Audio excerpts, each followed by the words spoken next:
ડભોઈના રાજલી ગામમાં છેલ્લા 3 વર્ષથી ઘરો નજીક કચરો અને ગટરના પાણીના કારણે ગ્રામજનો ભારે હાલાકી ભોગવી રહ્યા છે. ડભોઈના રાજલી ગામમાં છેલ્લા 3 વર્ષોથી ઘરો નજીક કચરો, પશુઓનું છાણ અને ગટરના ગંદા પાણીના નિકાલના કારણે ગંભીર ગંદકી ફેલાય છે. સ્થાનિકોનો આક્ષેપ છે કે અનેક રજૂઆતો છતાં સરપંચ અને તલાટી દ્વારા કોઈ કાર્યવાહી કરવામાં નથી આવતી.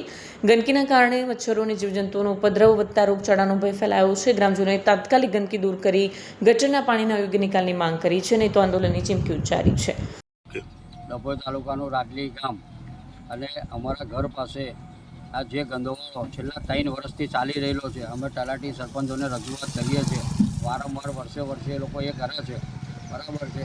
હવે એને ગંદકી છે, કેટલું સ્મેલ મારે છે. એથી નજીકના રહેવાસી આજુબાજુમાં ઘરમાં છોકરાઓ છે નાના, તો એમને કાલે ઉઠીને કોલેરા કંઈ પણ થાય એની જવાબદારી કોણ લેશે? અને આનો કોઈ નિકાલો કોઈ કરતું જ નથી આજ સુધી. રોડની ઉપર છેક સમસ્યા એવી છે કે આ રોડનું પાણી ગટરનું છાણ હાથે પેલા રોડ પર આવી શકે છે અને એનું નિરાકરણ કોઈ કશું કરી શકતું નથી. વારંવાર રજૂઆતો કરીએ છીએ તો લોકોને ધમકીઓ આપીને એ કર્યા કરે છે, દબાયા કરે છે. આવા સામાન્ય માણસ છે, એમનું શું થાય?